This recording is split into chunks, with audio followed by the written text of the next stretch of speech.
I'm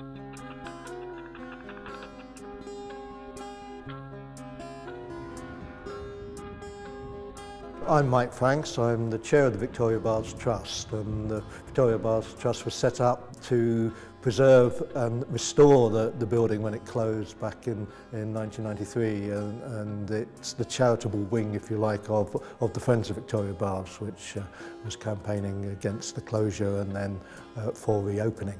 And we are now in the process of having just completed restoration phase 1, which has been the money we won back in 2003, and that has paid for restoration of the front block.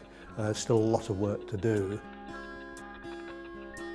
The intention is to have at least one of the swimming pools open again for public use, and the Turkish baths, and we're hopeful that we may be able to do that sooner than getting the pools up and running, because there are problems with the pool halls themselves, the structure of those, and a lot more money needing to be raised for that. There's 3 pool halls here, and it would be nice to think that we could perhaps get 2 of them operational. You had the first-class males pool, which is the gala pool, the second-class males pool, which is now a dry sports hall, and the female pool, which is the smallest of the 3 pools, and a good size for use as a training pool, and perhaps could be used for the Asian community, for women's sessions, and indeed for perhaps hydrotherapy and other uses.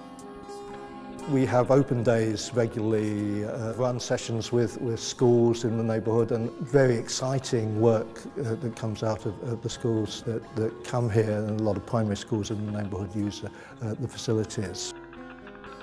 It's used as an arts venue as well. There are many exhibitions here, and a lot of demand from students, and we're trying to develop that. We have had conferences here. The difficulty with this building is that there is no space heating as such, so it's difficult to run events in the winter months, but we're looking into that.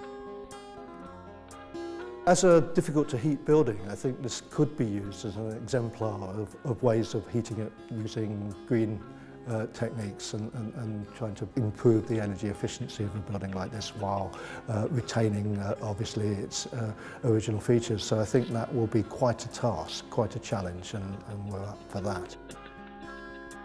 It has had a checkered history, and we've had a lot of support from English Heritage over the years, that's for sure. And indeed, the city, who still own the building, are supportive but wish to see a holistic development and have looked to the market for developers to come in.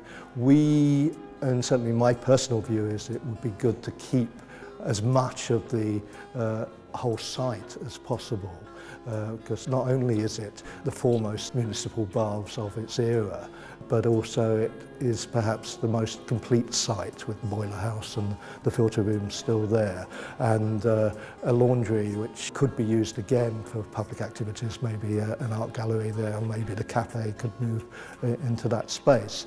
So we're hopeful that we would be able to find pots of money over time, but it is trying to persuade the council that an incremental development approach would be something that they could countenance.